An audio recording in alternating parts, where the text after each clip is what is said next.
Bonsoir chers amis, nous démarrons une nouvelle semaine, cette semaine pour notre prière du soir, comme nous avons l'habitude de suivre du mardi jusqu'au vendredi, chaque soir, sur notre chaîne YouTube et Pub Namur à 21 h. Alors pour démarrer cette nouvelle semaine, la lecture pour notre méditation de ce soir se situe dans l'épître de Paul aux Colossiens. Colossiens chapitre 4, versets 2 à 6. Colossiens chapitre 4, versets 2 à 6, que je lis au nom de Jésus. Consacrez-vous assidûment à la prière, par elle, veillez dans l'action de grâce.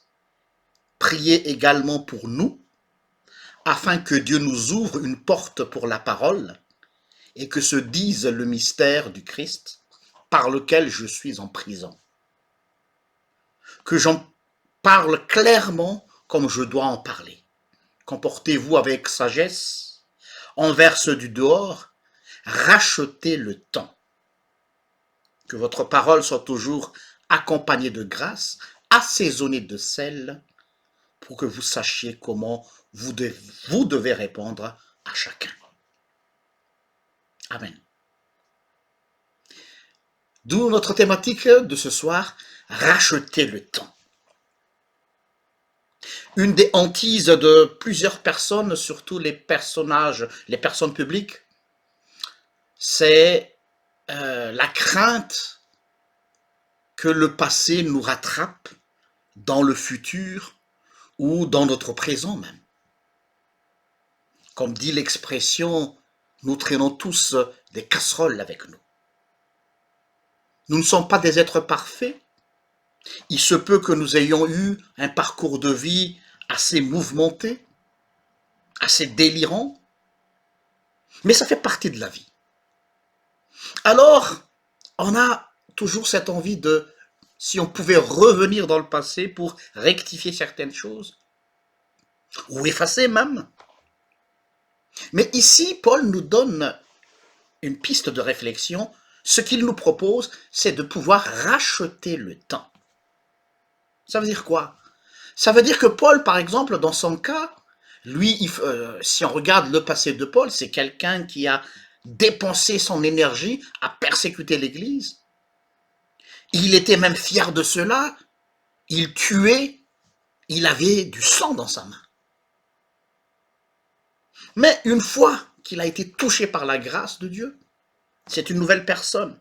Et d'ailleurs, même au niveau de l'Église, ça a été toujours un problème permanent dans la vie de Paul, la considération de certains frères en Christ qui le voyaient toujours différemment. Oui, Paul a changé, oui, Paul est devenu parmi les nôtres, mais son passé reste son passé.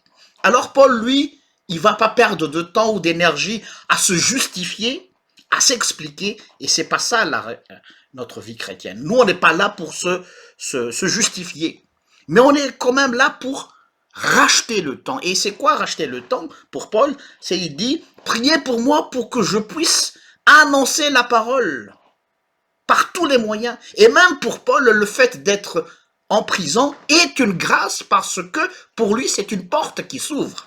Vous voyez un peu le contraste? Normalement, la prison, on est enfermé.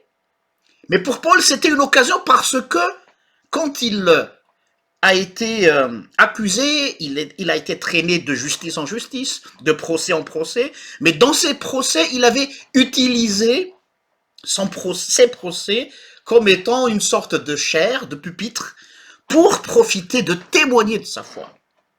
Les gens étaient là pour le juger et pour le frapper. Lui, il avait profité de l'occasion pour faire connaître le Christ. Et d'ailleurs, c'est grâce à cela que l'évangile a pu se répandre au temps de Paul. Une efficacité meilleure que ce qui s'est passé à Jérusalem, dans la tradition classique. Chers amis, si tu veux te racheter, Paul te donne ici une piste de réflexion comme il l'avait fait. Utilise le peu de temps que tu as, la vie qui te reste, ton énergie, ton savoir-faire, ton intelligence, pour tous les potentiels que tu as pour annoncer la parole. Cette tâche n'est pas seulement destinée qu'aux pasteurs ou prédicateurs, aux moniteurs ou monitrices. Chaque enfant baptisé, tout chrétien, a le devoir, je ne dis pas l'obligation, mais la responsabilité de partager. Chaque porte que Dieu nous donne une occasion, une ouverture, profitez-en. Et il y en a tellement maintenant. Même s'il y a ce confinement, Dieu nous a donné, par exemple, rien que pour l'Église, il nous a permis d'utiliser ces canaux de diffusion comme Facebook, la chaîne YouTube. On les avait, ces instruments, mais on ne les a pas exploités. Or, regardez la portée de cela. Vous qui nous suivez aujourd'hui, peut-être que vous ne faites pas partie de notre paroisse, de façon, à dire, plus géographique. Mais on devient une grande famille grâce à cela. C'est une porte.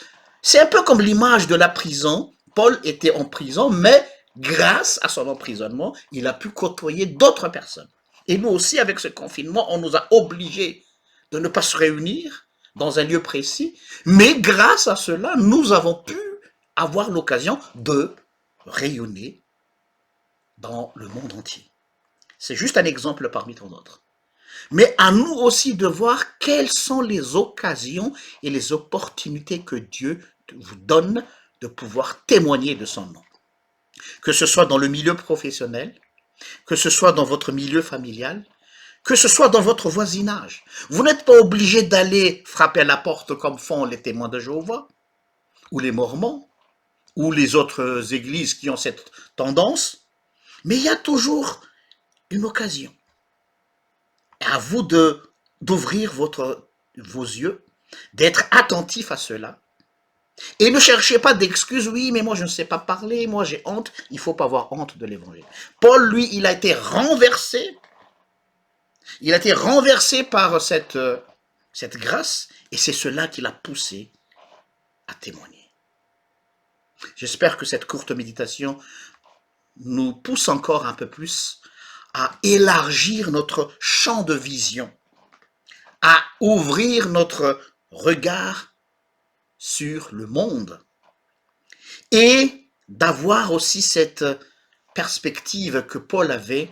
Pour lui, même les situations les plus difficiles, comme la prison, il a vu une opportunité derrière. Il a vu une porte qui s'ouvre et non une porte qui se ferme. Et tout cela vous permettra de racheter le temps que vous avez perdu à parler des choses futiles, des choses inutiles. Maintenant, vous pouvez vous rattraper par d'autres choses, utiliser votre capacité, utiliser vos dons naturels, utiliser même vos connaissances, votre domaine. C'est là que vous allez vous épanouir dans ce ministère. Que le Seigneur vous bénisse. Je vous invite à la prière. Merci Seigneur pour cette petite réflexion de ce soir qui nous rappelle à chaque fois que c'est toi qui nous ouvres un chemin. C'est toi qui nous ouvres la porte et des opportunités pour témoigner de ton nom. Mais parfois nous ne voyons pas loin. On croyait que c'était un blocage. On croyait que cela faisait partie des obstacles. Mais non, comme Paul ici, tout en étant enchaîné, enfermé dans une pièce, dans une prison, tu lui as montré que c'était une occasion en or.